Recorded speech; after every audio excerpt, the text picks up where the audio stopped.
Hi, Rabble. Hey, Alice. So this week's episode came about as we watched the findings of the court cases against the social media companies. There was more talk of Section 230, which hopefully you can explain in a moment what Section 230 is.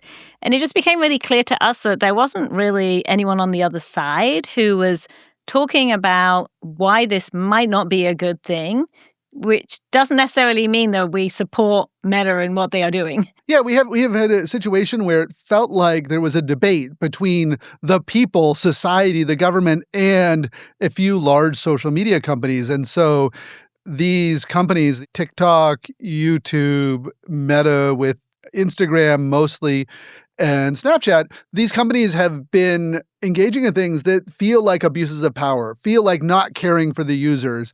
And so there was a lot of sympathy for the trial holding them to account. But the outcome of this is not necessarily that regulating these companies in this way will lead to them losing power or changing their behavior. Right. Often what it means is we actually reinforce this thing. We get this regulatory capture where only a few large companies are able to afford to operate as social media companies. And fight off court cases and those kinds of things. So we decided to come together in person. We're in San Francisco today, and you spoke to Mike Masnick and Mike McHugh. Do you want to tell our listeners and watchers a little bit about why those particular... Yeah, so both Mikes are people who have been around the tech industry for a really long time.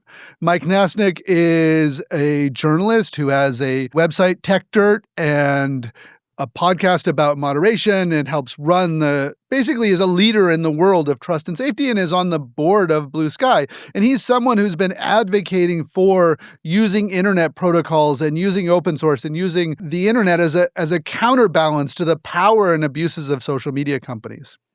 And then Mike McHugh was one of the earliest executives at Netscape that brought us the web, and is someone who was on the board of Twitter for a few years, and for the last 15 years or more has been the executive who runs a startup called Flipboard, which brings together and aggregates content around the internet. And they've recently adopted App Protocol and ActivityPub, these open source protocols, to advocate for building social software that doesn't exist within the walled gardens of Facebook and the other large companies. And one of the things that comes up in your conversation is Section 230. Can you just explain for us kind of what that is about? Why does it matter? Why should we pay attention to that? Yeah, we get into the weeds a little bit in this conversation. We talk about the DSA, which is the Digital Services Act, the European Union's regulation of internet companies. We talk about the GDPR, which is the European Privacy Act. And we talk about something that exists here in the U.S.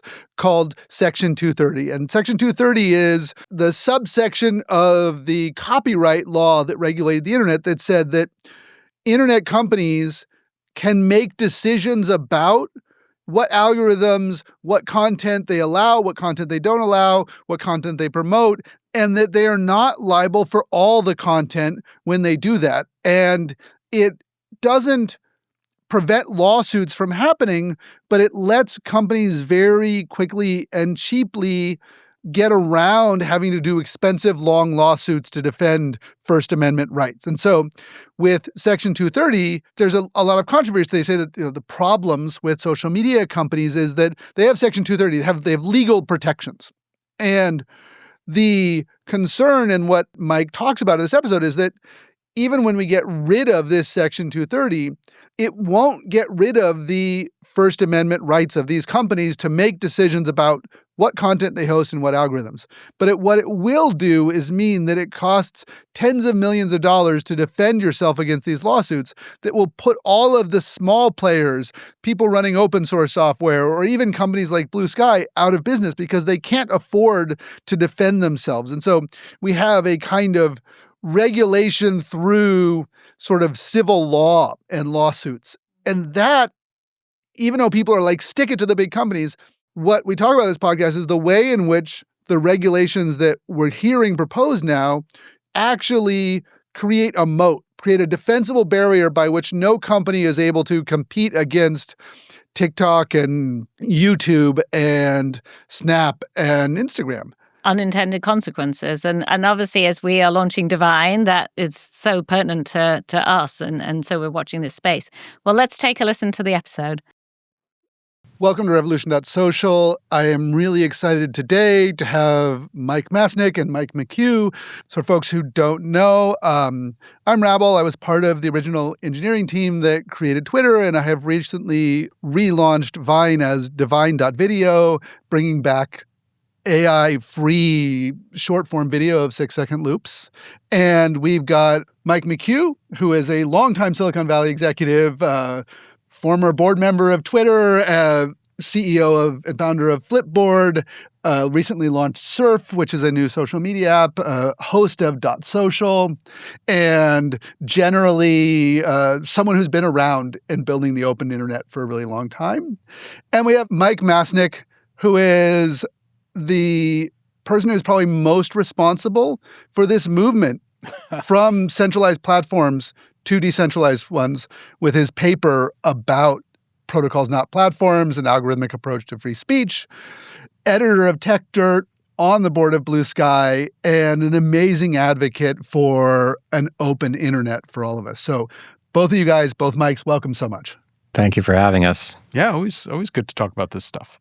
This is such a hard issue because it feels like something is wrong. You look at it, you experience something, and we look at what we're experiencing with TikTok, with Instagram, with YouTube, and the way in which people's relationships to their phones, and you're like, something is off. Mm-hmm. Like, they have built a system that is incredibly persuasive, that has ads, and makes social problems very easy to see. But the problem with it is that we then fall into a pattern of a kind of moral panic that has been around for a long time. Every time we have an introduction to these new forms of social media, from the bicycle to the novel to comic books to rap music, it's used as a way of sort of blaming the youth. And I wonder if you could talk about sort of some of this idea, this history of moral panics. The more you look into the history of moral panics, the crazier it seems. I mean, you can go back to the introduction of the waltz as a dance was too sexual and causing the kids to get a little too excited. Over and over again, chess in the mid 19th century was damaging people's brains because they were playing too much chess. There's story after story of this.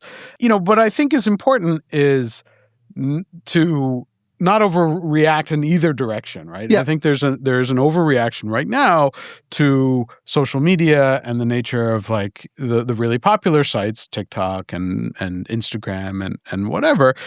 And there are problems there because, those companies are not necessarily run by people with the best interests of their users at hand. They're very focused on the bottom line and trying to exploit their users and extract as much as they can.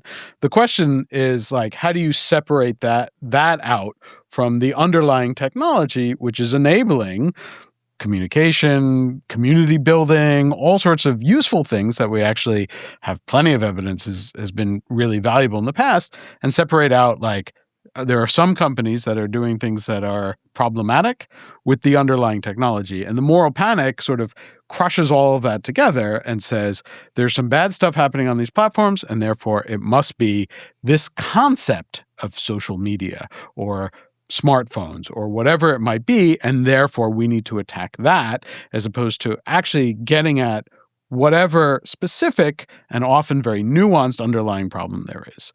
And so it's nice to have a conversation where we can raise the idea of nuance and that, there are problems with TikTok. I don't like TikTok. I don't think it's a good thing by itself, but I don't think that the response to that is then doing things like making all platforms liable for any problematic content or problematic activity that happens based on content that is seen on those platforms.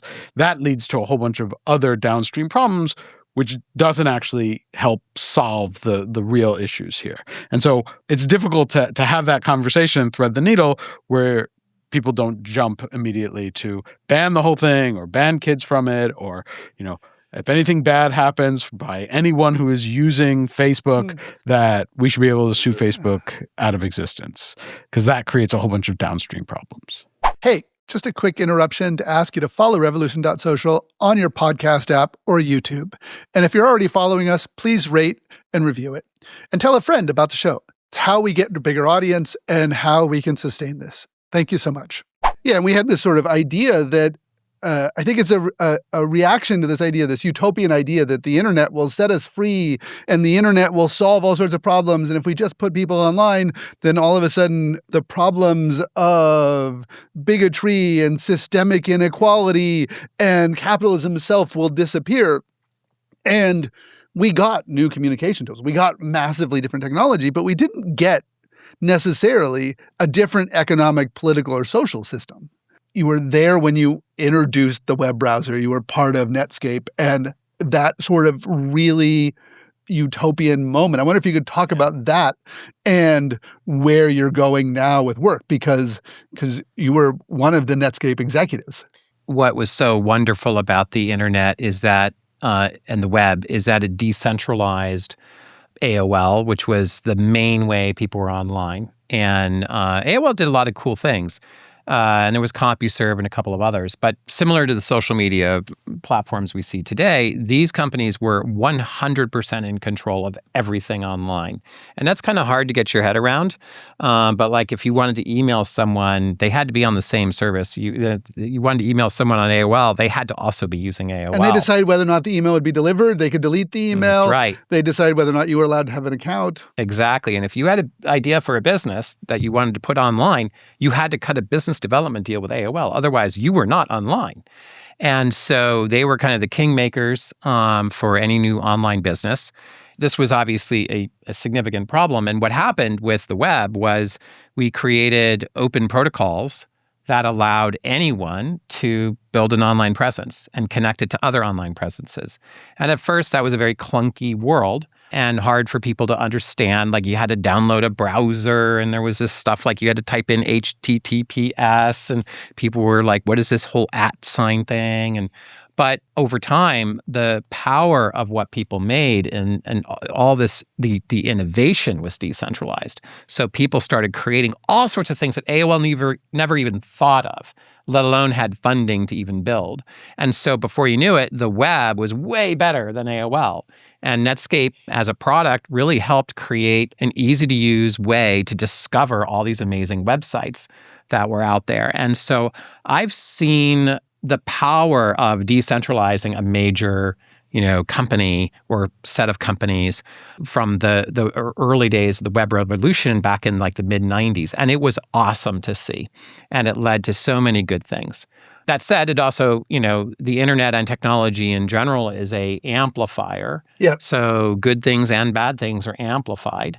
And, the good news is that technology, while it can be used for bad, can also be used for good. And there are plenty of ways to use technology to amplify the good more and use it to combat some of the bad things that can be done with technology. The lesson of the early days of the web is something to, internalize, because a lot of people think, oh, that's, this is just the way it's always going to be. Yeah, and it doesn't it's not have to like be. If we look at this moment where up until new things like, I'm doing Divine, hopefully it will take off, Blue Sky, the Fediverse, Mastodon, all these projects, up until they existed, there was a moment in which it felt like everything was centralized. It was all controlled by Meta and a few other massive companies, unless you had like $1 billion, which is what ByteDance had to push TikTok, or hundreds of millions, which is what Snap had. You couldn't break into this thing. There was sort of this monopoly. And you'd go and you propose funding of companies. And they said, no, like I proposed funding a company that did decentralized social to Y Combinator. And we got through the interview process and they're like, yeah, no one's ever going to build a new social. Right. Like you're done. We talked to app.net and a few others and like, there's just no way it's ever going to happen. But the thing that I think is interesting is now we're looking at a moment of regulation. And we forget that regulation and changing of regulation was actually really important for unseating the monopoly of AOL and CompuServe, because the U.S. government had to pass a law that created ICANN as an independent organization for domain names. So anyone could go buy their own domain name, and they owned it. And then said you can use the web and the internet for commercial purposes. Because before that, AOL, CompuServe, Prodigy, they were all running their own networks. And the government said, no, we're going to let you build commercially on top of what was sort of a nonprofit educational government network. And now we're looking at new regulations to deal with a new monopoly or abuses of a new monopoly. But I don't feel like we have a dialogue that we did even all the way back in the early 1990s, which says it needs to be open. It needs to be collaborative. Ironically enough, it needed to allow market innovation. There's a whole bunch of things there and sort of, there are accidents of history in some ways in terms of how the internet itself actually developed. But it wasn't specifically, politicians going in and saying, we need to break up AOL. There were antitrust trials, IBM antitrust trial, and then the Microsoft antitrust trial, which was a win for the government, but didn't really break up Microsoft in any way. What was much more impactful was enabling this sort of some element of market competition and innovation to happen on the internet. So things like Section 230, which happened kind of behind the scenes in this, which a response to a specific lawsuit, the Stratton Oakmont versus Prodigy lawsuit, which went after one of these centralized ISPs and said that because they wanted to create a family-friendly environment, that and did some moderation, anything that they left up, they were then responsible for, and if it did violate the law, they could be held liable for that. The realization that wouldn't have worked and would have made it almost impossible to run any internet service led to Section 230, which is now widely hated. But what it said was companies can experiment, or anyone can experiment, and host someone else's speech without having to go through the lawyers. They don't have to be responsible for all of the speech. Exactly. And they can immediately absolve themselves. One of the interesting things that I've heard you talk about, Mike, is getting rid of Section 230 wouldn't remove the ability of these companies to make moderation decisions or not make moderation decisions or control exactly what they're on their platforms, exactly the algorithms. What it would do would mean that it would change the cost of this, because you are then liable to go and face much more expensive lawsuits. Yeah, and this is very tricky for people to sort of wrap their head around because we have free speech in the United States. Like we have a First Amendment. Right. Like the companies are not. There's just no way the companies are going to be forced to host or not host content or make decisions based on the government's rules. Right.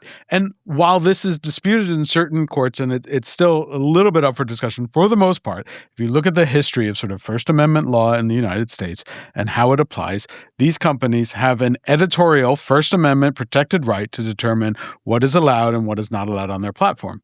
The difference is one that is not well understood by people, which is civil procedure, which if you talk to any law school student, they hate the civil procedure class. It's boring, it's confusing, it's complex, but it actually matters in all sorts of important ways. And in particular here, what Section 230 does is if someone files a lawsuit over sort of First Amendment protected editorial decision-making, we allow this, we don't allow this, we recommend this, we don't recommend this, things that every news organization does all the time, determining what's on the front page, what is the lead story, all this kind of stuff. That is protected by the First Amendment. It's protected if Facebook determines which things you see in your feed as well. And letting you follow someone and show it chronologically is still Facebook determining what you see in your feed. Yes. Right. All of that is true. But to fight a lawsuit on First Amendment grounds is way more expensive because under Section 230, you can get it dismissed at the very first stage where it is the least expensive. I hear different things from lawyers all the time, but somewhere in the range of $50,000 to $100,000. If it's a particularly complex case, it might go up to $200,000 or something like that. That's a lot of money for me, but for a company, that is survivable. Small companies. It might just be like Blue Sky or, Flipboard or Divine. These are companies that are, on the scale of things, quite small. You can survive a few of those lawsuits, or in some cases you might have insurance that will pay for the vast majority of it, though it could raise your insurance premiums, all this kind of stuff. A First Amendment defense, if there were no 230 and you actually had to go through the later stages of the the litigation process, which would include, if you can get past that first stage, the motion to dismiss stage, you have to go to summary judgment, which is sort of the next stage in it. That usually involves discovery, and discovery itself is massively expensive. You have to send people for depositions. You have to search through and hand over all these different documents. So it doesn't matter if you're going to win. You still have to pay a huge amount of cost. Exactly. Right. And there's, in the U.S., and this is different. Some people say, well, other countries don't have 230. How come these problems don't happen? In most other countries, the litigation system involves loser pays. So if you file a bad lawsuit, you're going to have to pay for it. That is not true in the U.S., except in a few very, very limited circumstances where you can get loser pays. Does not apply in these kinds of cases. So if you can drag someone to court, if you can get past that initial stage, get to discovery, get to summary judgment, or even worse, get to trial, you're suddenly changing the cost structure from something that's like $50,000 to $100,000 to something that is closer to $2 million up to $10 million in costs. And a company the size of Blue Sky or the size of Flipboard, that is existential, right? Mm-hmm. That is, you have a few of those, like you don't exist anymore. So that changes the decision calculus as well. So now, as soon as anyone even threatens or says, like, you need to take this down or we're going to sue you. You take it down because you can't afford the $2 million. You can't afford it, right? And then you have a very different platform because you can't allow for speech if any threat is you have to be on guard. Or you go in the other direction, which is, again, because of sort of First Amendment principles and precedent, if you turn a total blind eye to everything. Allow everything and say, we don't look. We will not see anything. Then you have a stronger First Amendment defense, which for most people who are pushing for getting rid of Section 230 or Section 230 reform, they want more aggressive moderation. They want more responsibilities, usually the way that they phrase it, and they don't realize that if you get to this kind of situation without a 230 defense, you get the incentive, which lots of lawyers and general counsels at companies will say, see as little as you can. Do nothing to investigate, because as soon as you see something, then you're increasing the cost of decision-making.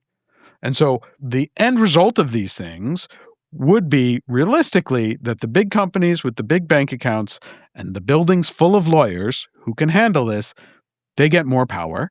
So you have, Meta, which has spent the last 3 or 4 years effectively going around saying, oh, we're fine with reforming Section 230. Let's change Section 230. That's great. Because it would basically prevent people from competing with them. That's exactly. Correct. And in fact, if you notice the timing of it, when did they switch their position? Because early on, they were certainly pro Section 230 and supportive of it. When did they change the position on it?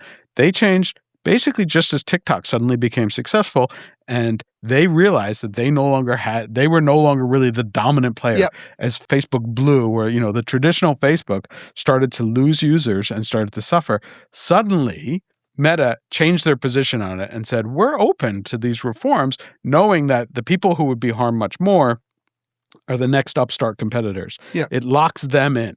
And we've seen this in other circumstances. It's not quite the same, and there are different issues here. But if you look at one of the first sort of internet company regulations that came about, which was in Europe, and the GDPR, which has some good parts to it and some problematic parts to it. But if you look at the way it was framed, and some people will debate this part too, but without getting into all the specifics, but like the way it was framed was, we're going to bring these big data conglomerate companies, the Google and the Meta, into heel. We're going to stick it to big tech. And what happened was that it did the opposite. It made both of them more powerful. They had more market share after the GDPR, and it drove a whole bunch of often European advertising startups out of business because they couldn't handle the compliance costs. The GDPR one is crazy. I mean, at one point I sat down with a German judge who was a specialist in intellectual property and copyright law. And I had a decentralized app on my phone. And it directly synced with other people. It's very similar to Jack's new BitChat. Mm-hmm. And I asked him, what is the legality of me taking my phone on a train across Germany? And he said, legally, taking your phone on a train across Germany, I would be required at every state border to get off the train and hire someone to be the registered agent for any GDPR requests Yeah.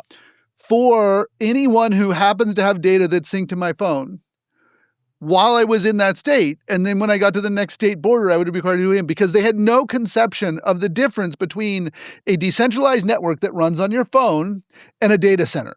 That's the problem. I mean, to go back to, what I was saying at the beginning, where there are problems like with TikTok and with Meta and the services that Meta runs.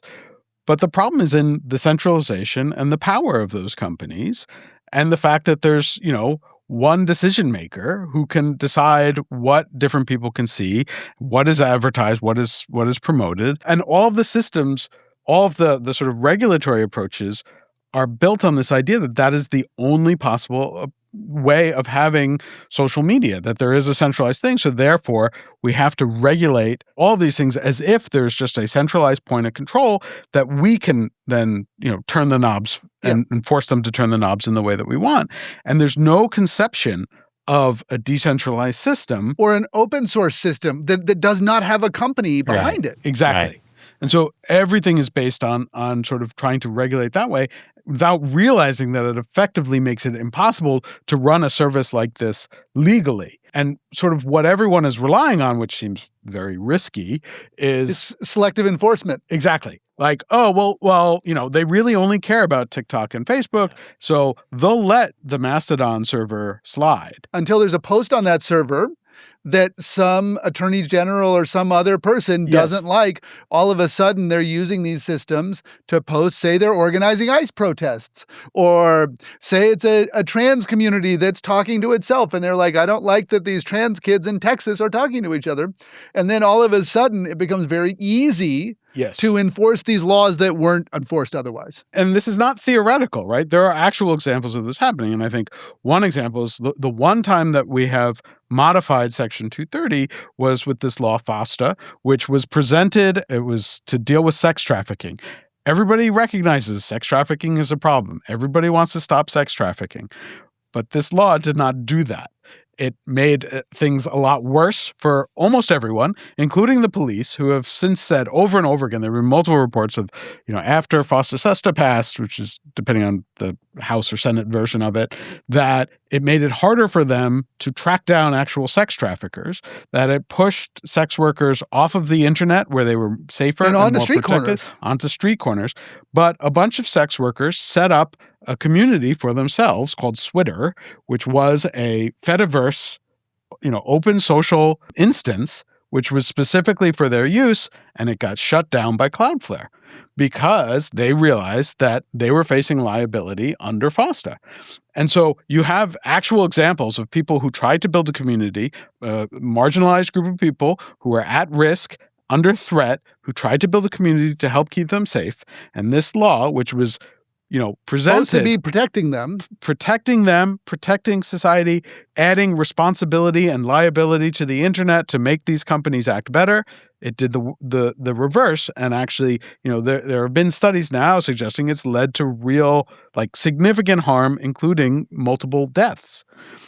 These are the things that everyone's just like, oh, if we just add liability, magically we'll fix these things, and people will only do good stuff online. And that's not the way it worked. Which gets us to these new trials, because there were two trials in Los Angeles around the specific case of what was a teenager and the damages that she perceived happening from using these social media apps. And then in New Mexico, where it was a trial about the state itself suing New Mexico. Mm-hmm. And in these trials, which the social media companies either settled or lost, there was a bunch of rulings about ideas of what they were changing, the addictive stuff. But one of them was amazing one was this idea that end-to-end encryption and privacy was the problem. If we just didn't have privacy, then kids would be okay. The New Mexico case in particular was the one where end-to-end encryption came up as a point of order. And what happened was there was some people internal to, it was specifically around Meta and their use of end-to-end encryption for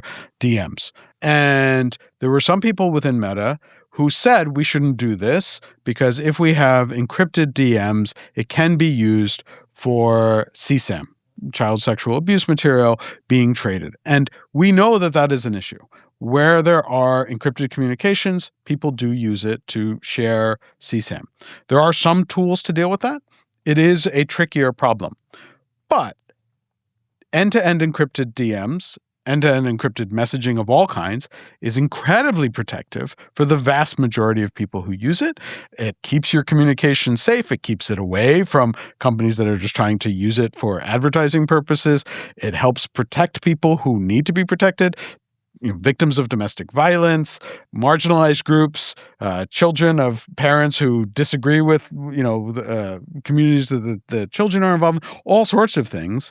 We know how important encryption is, and there are all sorts of reasons why it's not. But one of the underlying arguments in the New Mexico case was because Meta wanted to enable end-to-end encryption, and because someone, a safety researcher within the company, raised the issue of it also can create some issues for CSAM, that meant that Meta was ignoring the harms, and therefore they should be responsible for any harm. And it implied that somehow it was a whole study and it's sort of a whole conclusion that people were doing it versus an active internal discussion, which was, what are the trade-offs around these things? This is a really important point, and I will let you talk in a second. I know I love this. Are you kidding? We want companies to allow for employees internally to say, this might be a problem. This might create a safety hazard, so that you can have the discussion and figure out how do we mitigate these things. And this comes up in all sorts of contexts, but I'll give an example. It's a little bit different, but we have a little bit more information than the end-to-end encryption in this case, which was, a few years ago, there was the Facebook files. Frances Hogan, who was an employee at Meta, got some files and released them to Jeff Horowitz, who was at the time a Wall Street Journal reporter. And a bunch of these things were released and reported on. And it was presented as Meta knew that it was doing harm to children. And the specific example was one presentation, an internal presentation put together by safety officials, at Meta, who had looked at 12 different specific areas of concern. Is Instagram making children feel better or worse about themselves on these 12 different factors, and they split it into boys and girls. And so in the end, they showed a chart that had 24 different rankings, 12 for boys, 12 for girls. 23 out of the 24, the study showed that it made more of the people in that category feel better about themselves than worse. And in one category, barely, it basically showed it was like 34% said it made them feel worse, 32 said neutral, and 32 said better. And the researchers called that out. And they were calling it out not to say like, ha, ha, ha, look, this makes it feel worse. But they're saying this is the one we should focus on. We should do some work on this thing. This is the one issue. So they felt free to call it out and for the company to then try and deal with it. But how was it presented in the press? It was presented in the press. Meta knew it was making girls feel worse about body image. That was the one area that had the very, very slight percentage higher. So they said Meta knew and did nothing about it. That's not true. They were trying to deal with it. They had these researchers presented, and they put a headline in the internal presentation. Which is saying, like, we should do something about it. Which is designated to try and get the company to actually do something about it. And there are more and more examples of that. And that was part of what came in the New Mexico case. That was part of the thing. But when the media then presents it as, oh, they knew about it and they didn't fix it, which, like, making young people feel better about body image is a bigger problem than you want Mark Zuckerberg to fix. That's he's not the appropriate person to fix it. This is why I want to ask you, Mike, about this, because your experience at Netscape and then being able to be as a for a little while you were on the board of Twitter where you were seeing this experience where it was bubbling up. What does it mean when companies are going to be punished for researching the harms that might exist in their platform? Corporations are fairly conservative organizations, and they want to protect themselves. They want to protect their business. They want to protect their executives. And if we start removing this kind of liability protection, or we start saying, oh, you can't talk about this, you can't research it, what does it do to these companies? Well, it means that nothing will improve. And in fact, everything will get a lot worse. And I think that's a big problem. The teams inside of companies need to be able to challenge each other. And as I said earlier, tech is an amplifier. And so any piece of technology can be used for good things or bad things. And you need to understand both. And you have to be able to talk about both. And you have to be able to make judgment calls. And sometimes you'll ship something and realize, oh, this is worse than we thought, or this is not as bad as we thought. And you have to create instrumentation and analytics so you can constantly be monitoring the situation. Every company really has this level of analytics pretty much, where you can see how is engagement happening across various posts and various users across our platform. Yep. And then what you'll find is that there'll be posts and engagement that's kind of out of the normal band. And there's usually some pretty good reasons for that. And a lot of times it's, it's misinformation, it's conspiracy theories, it's adult content that, people don't want to see by accident. There's a lot of different reasons why that can happen. And so they flip out and they start engaging more. And if you were doing an algorithm just optimized for engagement, all of a sudden you're pushing the very thing you don't want to push. That's exactly right. And you have to know it. And so that's the thing, is that ultimately it comes down to what's the value system of the leadership team and the product team, and what's the kind of vibe we're trying to create on our product. And then you need to be able to be free to make decisions to kind of like dial certain things back. For example, any kind of misinformation, for us, what we started to do was look at domains that were publishing content and saying, okay, this is a legitimate journalistic endeavor. We may not agree with everything that they're writing, but there's actual real people. They issue corrections, et cetera. And then if what we also found was domains that were clearly not that. Yeah. And we basically made the decision to say our algorithms will simply only amplify known quality domains. Yep. And so we've been, for the last 15 years, building a list of the known quality domains out there. And that has made all the difference. So if you do a search for Hillary Clinton on Flipboard, you're going to get pros and cons against, for and against Hillary Clinton, but you're not going to get conspiracy theories and crazy. You're not going to get Pizzagate and Whitewater and all these other things claiming that she somehow killed someone or stuff like that. Exactly. So there's a whole product ethos that has to happen with what is the kind of product you're trying to create? What is your value system as a leadership team? How do you manifest that in all the product decisions?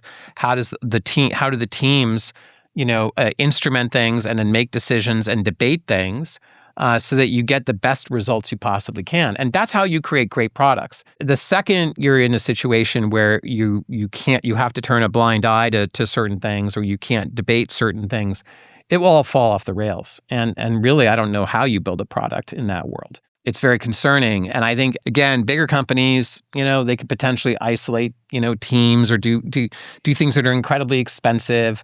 But, with smaller teams, smaller companies, or even just individuals that aren't companies, people running Mastodon instances, trying to help, build out the social web, they can't survive those kinds of regulatory, regimes. And that's a real concern.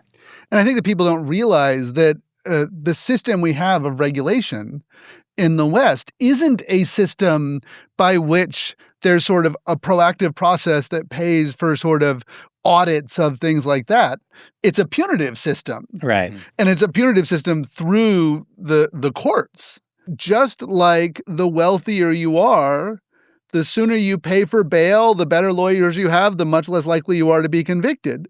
When it comes to these tech companies, the bigger the tech company, the wealthier it is, the more they're able to use these regulations as a competitive moat. That doesn't even get into the fact that, especially under the U.S. system, it allows for targeting for political reasons. So you're describing how you're doing this like quality filter in terms of which news sources are legitimate or which are not. There's just been this, it's still ongoing in some sense, but the FTC, which is now run by Andrew Ferguson, who's a Trump loyalist, has been targeting this company called NewsGuard, which their entire business was, can we create filters of which news sources are good or bad? Not left or right, just like which ones are following legitimate journalistic practices. NewsGuard, they have a clear methodology. I had to go through it. They sent me this survey for Tector to go through, and I actually I disagree with some elements of their methodology, which I thought were a little bit silly and not representative for different sites. They get mad at me when I say that, but I just don't think their methodology is that great. But it was a clear, objective methodology. Do they have this? Do they have a masthead? Do they list an editor? Do they make corrections? All of those things that you were talking about. But the news channel Newsmax really did not like that they got a bad rating through NewsGuard, and they complained to the FTC, and the FTC then responded by sending a subpoena saying that as part of an investigation we're doing, you need to send us like every record you have. God. And first, there were two of the big advertising companies, IPG and Omnicom, were trying to merge, and the FTC was reviewing it. So they put a condition in at the request of Newsmax saying, if we allow this merger, you will not work with NewsGuard. Then after that, this is more recently, about a few weeks ago, they cut a deal with the other big advertising companies that said, you've come to this settlement over, they hadn't even sued them or anything. We've come to a settlement with all of the big advertising firms saying you will not discriminate by using NewsGuard. And this is just, as soon as you put in place these regulations, if you have an ideologically driven set of regulators who are in charge of enforcing them, they can use them in ideological ways. And we're seeing that right now. So we should be very, very careful about, how are these rules used when the people you trust the least are in charge. And like if we look at the larger political situation in the United States and other Western countries, we're increasingly seeing Western democracies fall away from this idea of balance. And it was always not entirely real, but there was an ostensible commitment to neutrality and to balance in these systems, and saying, no, you have the Trump administration who wants to weaponize this. And we saw it in Hungary with Orban. We saw it in Erdogan in Turkey, and we saw it in a bunch of other countries where they have elections and they have institutions and they have a civil society, but they are using these institutions and these abilities to regulate unequally. Yeah. And not just that, but the more authoritarian countries are justifying their crackdown on speech by pointing to Western regulations. They say, oh, well, so we saw this with FOSTA, the law I mentioned earlier, where China said, oh, we do the same thing. The Great Firewall of China is also about stopping sex trafficking. It's like, really? Uh-huh. Okay. We had Turkey. When they passed their first internet censorship law, they explicitly said this is modeled on a German law called NetzDG, which was overtaken by the DSA, which more people are probably familiar with, the Digital Services Act. But before that, Germany had a specific law called NetzDG, which required websites to take down content. If the government said this content is terrorist content or bad or whatever, you had to take it down within 24 hours, was the NetzDG law. So Turkey said, great, we're going to make our own NetzDG. Just so happens that it takes down any content that is critical of Erdogan. We're just protecting our citizenry from dangerous terroristic content. And so we see that same thing. We're seeing it again now with age verification laws, where we've seen Australia has this keeping kids off of social media law. A bunch of other countries are looking at it. Some states in the US are doing the same thing. Turkey, again, just a week ago, as we're recording this, announced that we're putting in place a social media ban for children. And the way it just happens to work is that you have to go through the government digital identification system to use the internet now to protect the children. But it just so happens that it identifies everybody in Turkey who is using the internet. And Turkey is a country that happens to host millions of undocumented immigrants who were refugees from a war.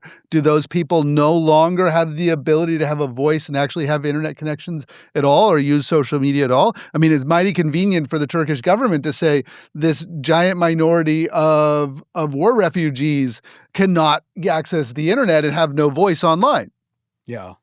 A bunch of years ago, you wrote this essay, Protocols Not Platforms, an Algorithmic Approach to Free Speech, which was around this idea that we should go back to internet protocols and that we should build social media like email and podcasting, these examples of internet protocols, so that we don't have the situation that we had at the time, which was this debate of should Jack Dorsey and Mark Zuckerberg ban Donald Trump's accounts, basically.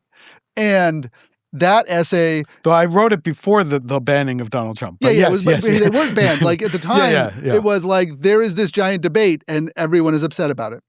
That essay was in part what inspired the creation of Blue Sky, which you're now on the board of, which is not a centralized service. Right. So much of it is still controlled by the Blue Sky company. But if you look at Rudy and Black Sky, or you look at North Sky, you look at Eurosky, you have these examples now of other skies which can run the entire stack. And so it doesn't matter if one person decides to deplatform them.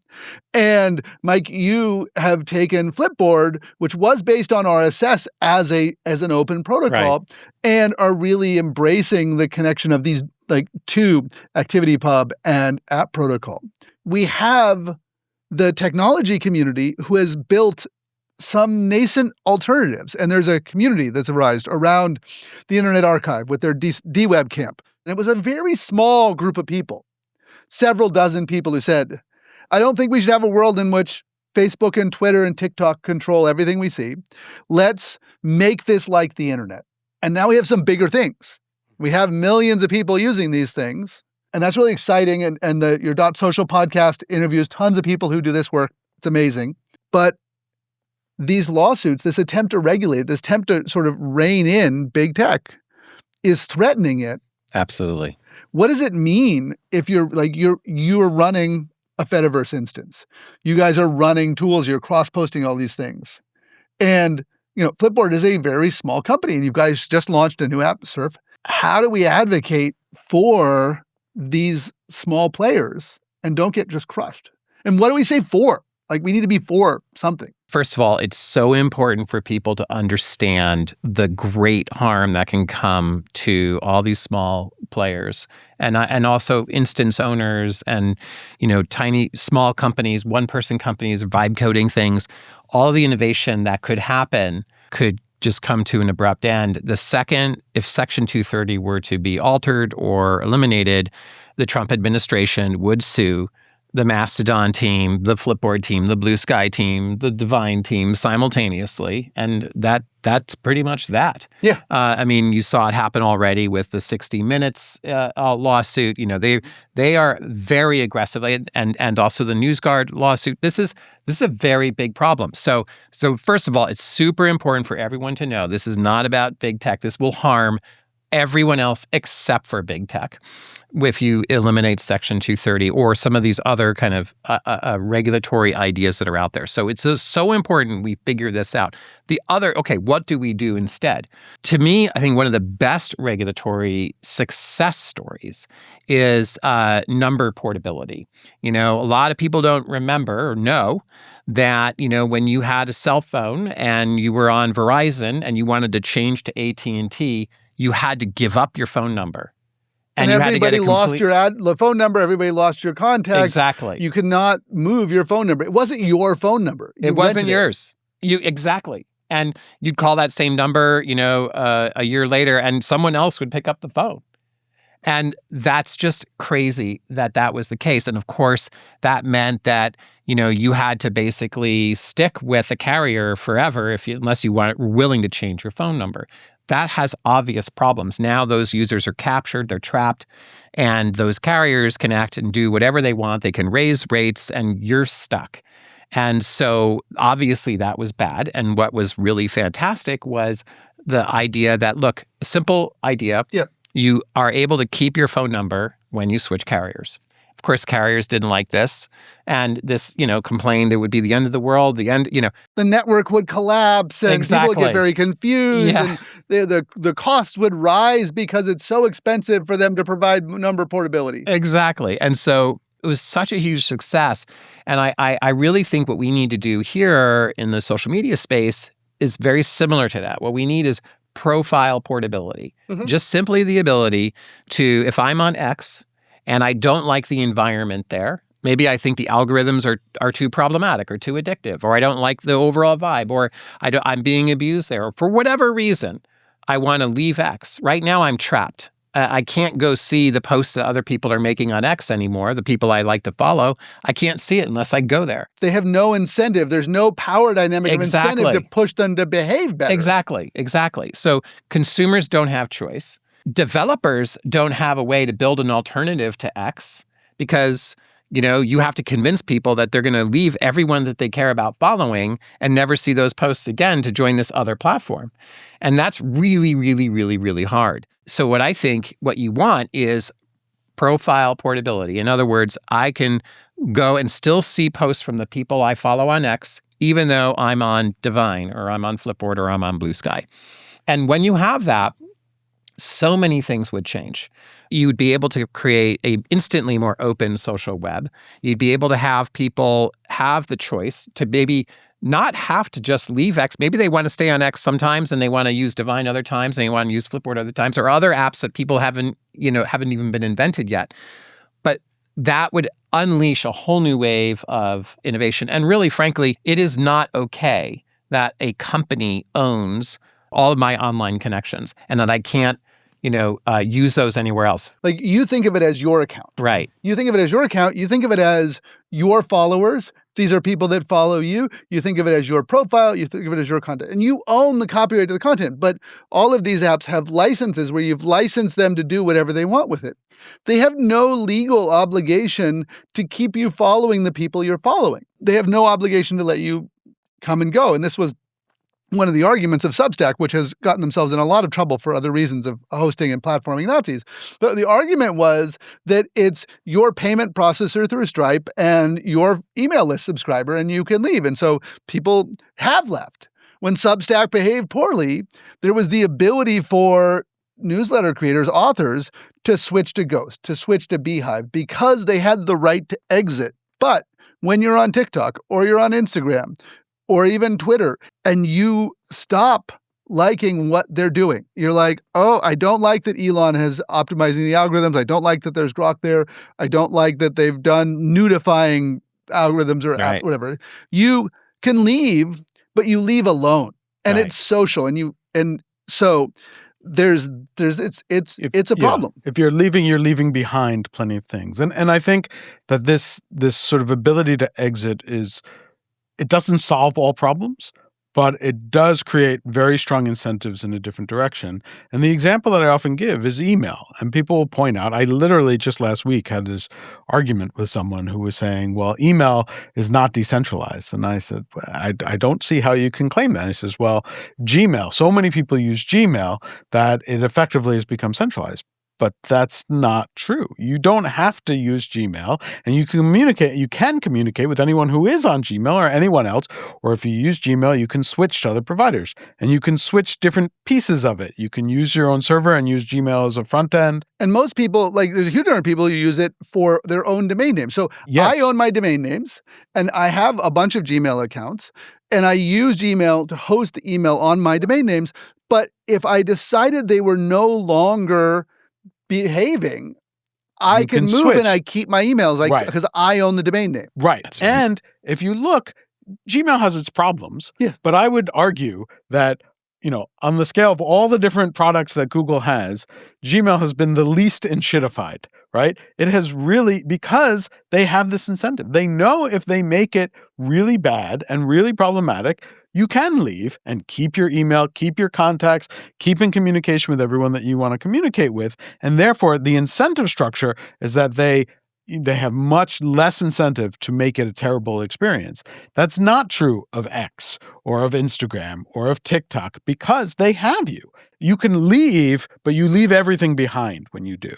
And that's not true of email, and it's not true of the open social, which creates long-term much better incentives overall for the companies that are there, even if they're bigger and even if they have a big part of the network, to treat the users better. And one thing that I've heard people propose, well, let's set it up so that you can download your tweets and download your follow graph and your data and then bring it somewhere else. That doesn't matter. First of all, very few people are going to do that. Yeah. Second, it doesn't matter if you can just upload your follow graph somewhere else because there's no way to see those posts. The connection is broken. So it has to be seamless the way number portability worked. Consumers buy a new phone, they switch it over to a different carrier, and it just works. You have to fill out some paperwork to prove that you're the phone number owner, but it's pretty straightforward and really, really seamless. And that is what we need for this. And when you have that, it will be magical. It will be like the web. There will be just, tons and tons of new, innovative, cool companies. And, looking and visualizing all of these social media posts in all these really interesting ways, coming up with new ways to do moderation, new ways to have healthier social media experiences for people of all different ages. It would unlock a lot. And it would give users choice where they know that they're not trapped anymore. And that will incentivize the platforms to do the right thing and to be, to have a value system that isn't just about extracting every last ounce of profit from their user base. Yeah, so incentives matter. Right to exit matters. It gives users the ability to organize and take action. It's kind of the equivalent of workers getting the right to organize a union. Like if you have no right to oppose what's going on, no right to create in a counterbalance, then you will end up in more abuses of power. I'm really curious, Mike, what other things should we be advocating for? If we say we don't want the regulation that's being proposed for big tech, but we do want a better world, what do we say to people who says we should pass a law, we should do something? What is the regulation we fight for? It's tricky, right? This is an area where we're dealing with a lot of nuance, and it's very easy to sort of, go for like really simplistic, like, oh, do this, do that, without thinking through how it goes. But I think the point that you're making overall is the important one, which is that it has to be about incentives. I think that when people want to regulate or they want there must be a law, the focus is on not incentive structures, but on mandates. We're going to force companies to do X, Y, or Z. And then what you end up with is a compliance regime, right? Daphne Keller has a wonderful paper on this about how trust and safety has become a compliance feature. It started as how do we actually make our platforms better and safer and more comfortable that people enjoy, but it's not anymore. Now, because of all the different laws, it's compliance. It's legalistic. Lawyers come in. How do we reduce liability? Not how do we make a platform better? When we want regulations, what we should be looking at is it a regulation that just creates a new compliance layer? Or is it a regulation that creates incentives for the companies to actually provide a better product? And the incentives can be things like the right to exit, just what we were talking about.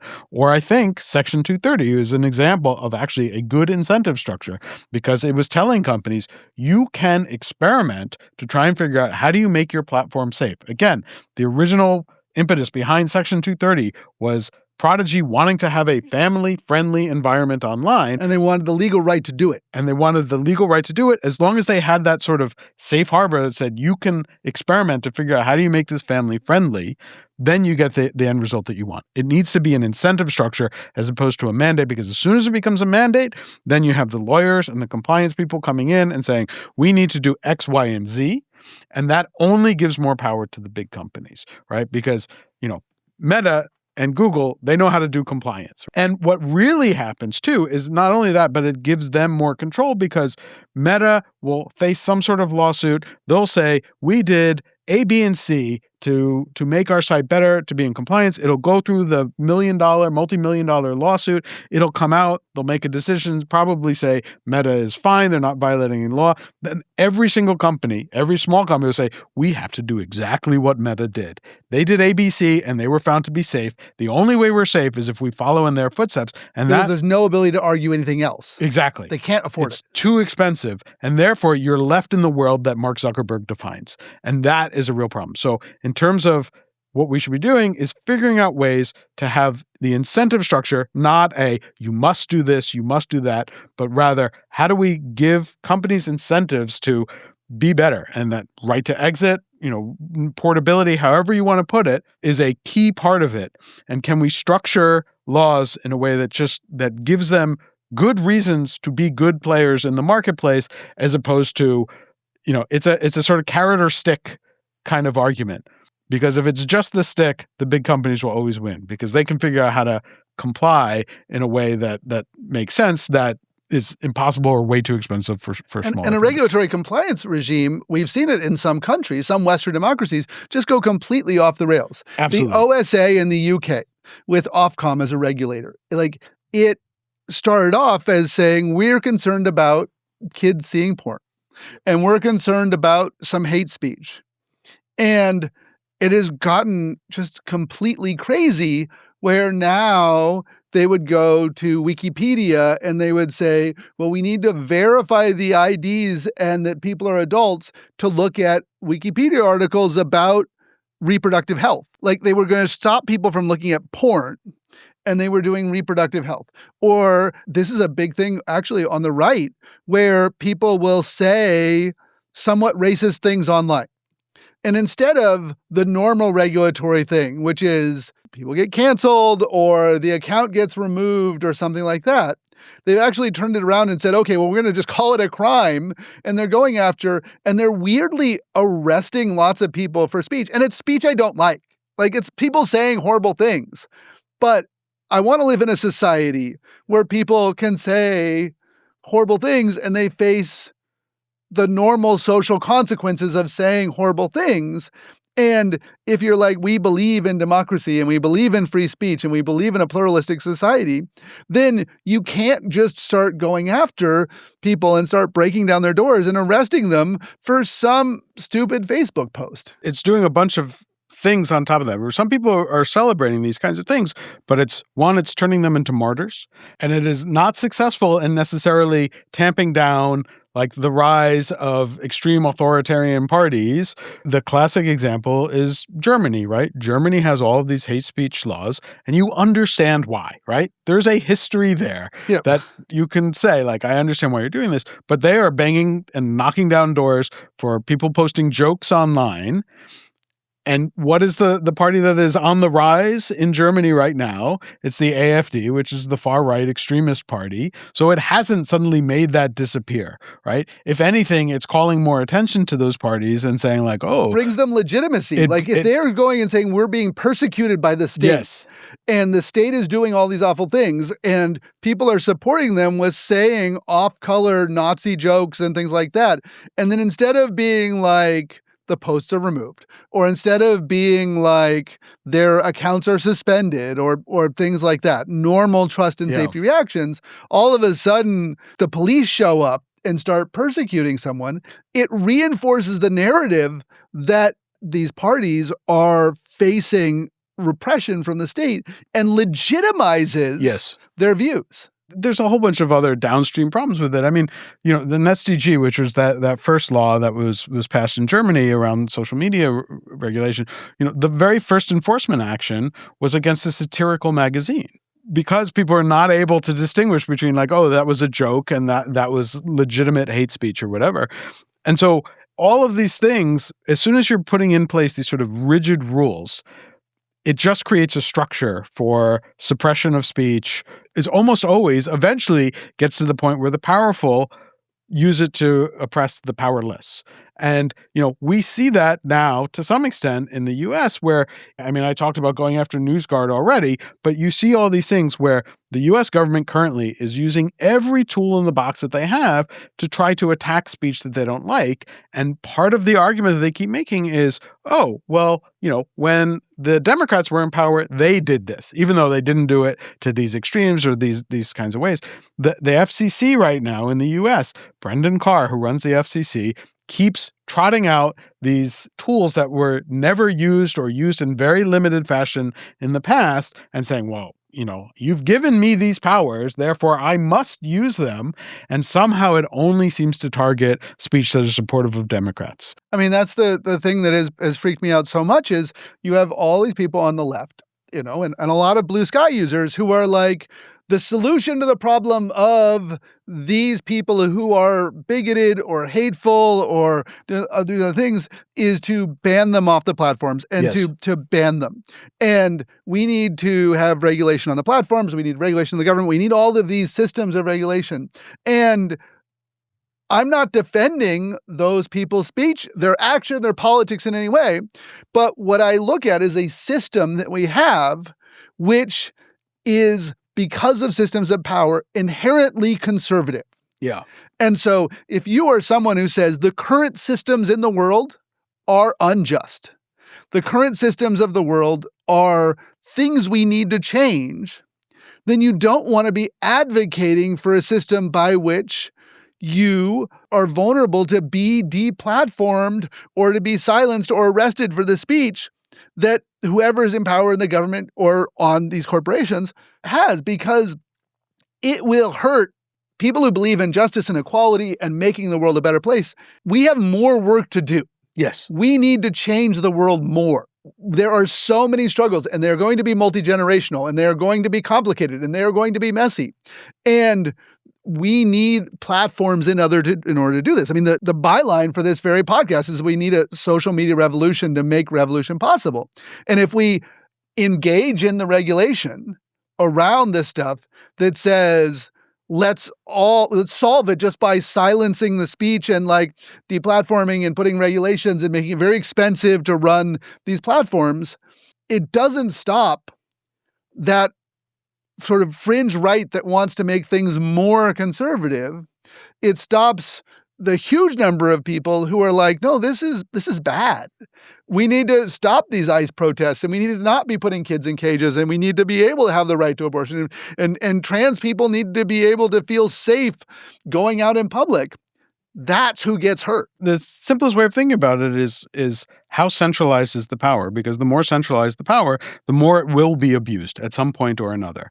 When people say, well, we have all these problems and we need to, and I understand the instinct, right? Yeah. Again, like, I don't like TikTok. I don't like Meta. I don't trust these companies. And so you see that these big giant companies, you think, well, the only way to deal with it is to have an opposite force that is centralized that can take them down. But all you're doing is creating another centralized power that will be abused. That's why, like, the underlying point of the paper is we need to decentralize the power. We need to push the power to the edges. And that is where, like, the incentive structure and all of this comes about, where if you have the power pushed to the edges and you empower the people around to make decisions and to do things themselves, you avoid any centralized point that can be then and will be used for abuse. We're not going to get into AI very much here, but we have this debate about AI, and we're like, okay, well, we didn't regulate, say, social media soon enough. We didn't do the things to fix social media soon enough. And now we have AI, so let's do it on AI. And what worked in social media to hold accounts was not a set of regulation. That's the reason that OpenAI and Anthropic, everyone else, they're like, please regulate us. Yes. What worked was these open solutions. What worked is the accountability, the right to exit, the sort of ability to have alternatives. Like the world of podcasting exists as an open space because podcasters got together and said, no, it's my content, it's my host, it's my feed.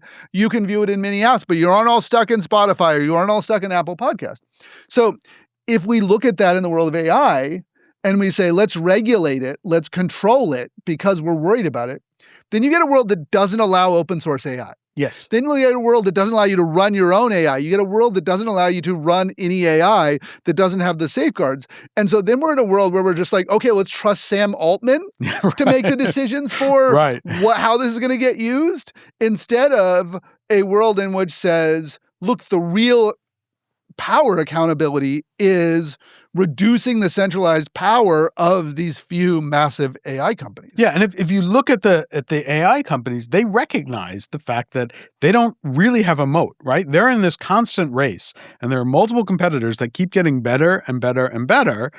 OpenAI, Anthropic, they're pushing for regulation because they want a moat. They want someone to come in and basically block competitors from being there. It's incredible to me where people are just like, oh, like they're much more willing to engage with regulators than the social media companies were. It's like, no, because they know they have no competitive moat, right? That was Meta and Google. They had, they built up market share that was protective, and because of no ability to exit, they knew that they had people. Well, when they were growing in. up at the beginning, that's why, we don't use the term open social very often because people don't remember, but it was actually a Facebook term. Yes. Like Facebook, that's right. Facebook created this platform called Open Social. We were huge users of that platform. Yeah, which let you integrate anybody in the web without permission an open social environment. And when Facebook was smaller, when they didn't have the power, they were all about open protocols and open social and everything else. And then the moment they realized that they were big enough that they could do it, they shut that off. they used the regulatory environment, they used the technology, they used the integration, the fact that app stores have a very limited way in which you can get them, and there's a few companies, companies that control it. And so they built these moats that let them then in-shitify themselves. Yes. Yeah. And we see, I think it is important to know that we are currently in the process of having a whole new set of very powerful centralized walled gardens, the likes of which could be way more significant than Meta or TikTok. Whether it's Anthropic or OpenAI, those companies, if you ask, what do they know about you?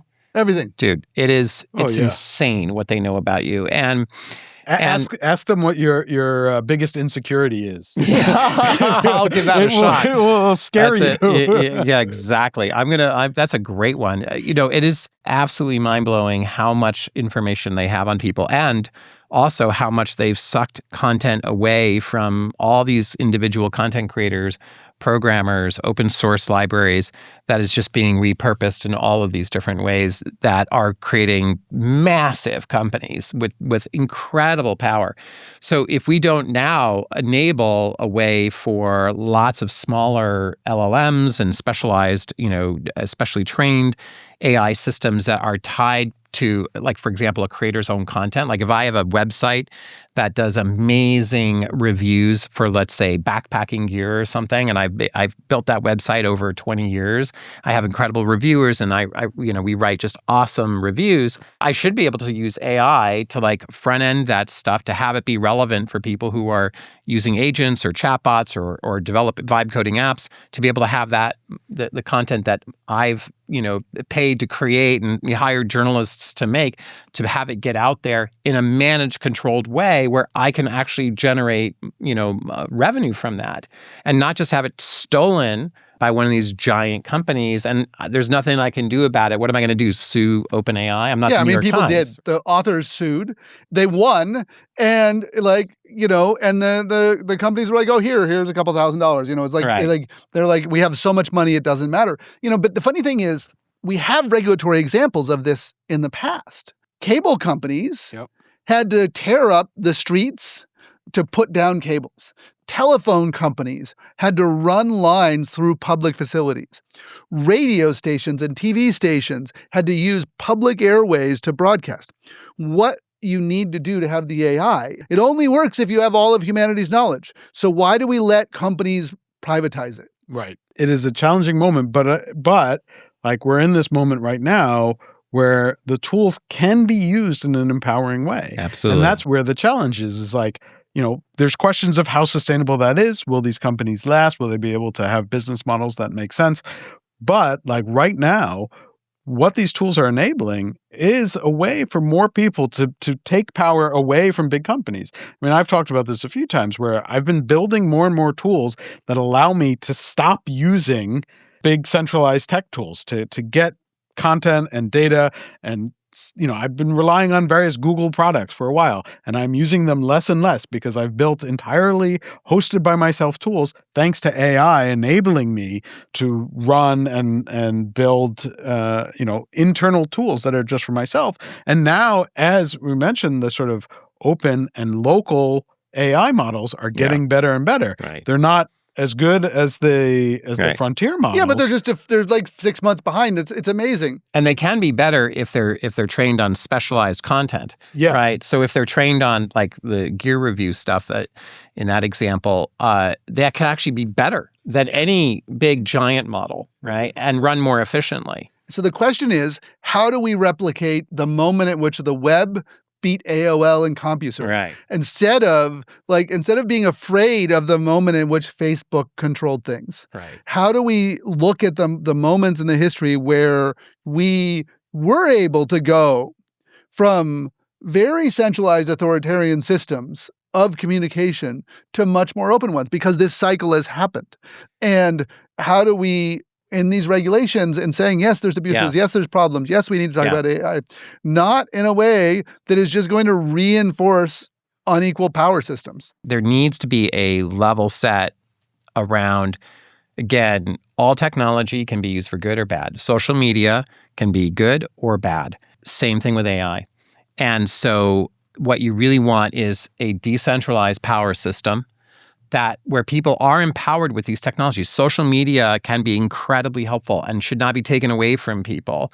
AI, same thing, can be incredibly helpful. And the last thing you want is the big... But it's about who owns it, who builds it, who runs it. Exactly. And that is the key thing. If you can empower people to innovate with these technologies, really amazing things will happen, especially if those innovations are built in such a way that decentralize those power structures. And that is, I think, the cool thing, like OpenClaw is a great example of that happening. Because you install it and you run it yourself. Yeah, it's sort of like the blue sky of AI. And it is really, really cool. There are definitely challenges. There are all sorts of security issues. I'm not saying there aren't challenges, but the opportunity for these, for the decentralized model to apply to a web that is both, about content, it's about social, and it's about agents in a way that is actually healthy, and users have choice, and people can make a living by contributing value to that web, and no matter how big or how small they are.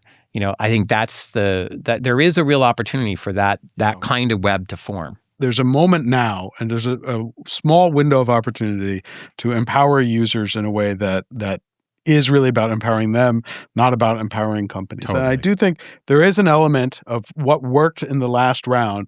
There is an element of making it convenient and feeling safe, right? Yep. That part of the scary part of the open web was that it was open and people could do anything. People were afraid of putting their credit cards online. They were like, don't talk to a stranger. Right. And yet we came over that. Like, I think that's a good place to wrap up, because we've talked about it. We've talked about the way in which social media went from the world of AOL to the web, and the way in which it was enclosed again. And now we're actually at a moment of opportunity to open it up as people critique the problems of centralized systems. And the companies that are being sued and moving into regulation, they want to use the regulation not to control them, both in AI and in social media, but instead to lock in That's right. their institutional advantages, and then we won't get to be able to build better alternatives. That's right. Absolutely. Thank you guys both so much for your work, for the companies you've built, for the writing, and for the continued advocacy for it. I feel incredibly privileged to be able to bring you both on again and together to have a conversation together. This was great. Yeah, thank you for having us, Rabble, and for all that you've been doing as well. This has been an awesome conversation. Thank you so much. Thanks again to Mike McHugh and Mike Masnick for coming on revolution.social. Our intro and outro music is a remix of the Italian anti-fascist folk song Bella Ciao, courtesy of White Records. This episode was edited and produced by Eric Johnson at lightningpod.fm. Our executive producer is me, Alice Chan, Flock Marketing. Don't forget to subscribe to the podcast and share this episode if you like it. And to sign up for our email newsletter, visit revolution.social. And for more episodes like this one, you can follow revolution.social on Apple Podcasts, Spotify, YouTube, nostosfountain.fm, or wherever you get your podcasts. And to paraphrase the Zapatista subcomandante Marcos, we need a social media revolution to make revolution possible. We'll be back in a couple of weeks. See you then.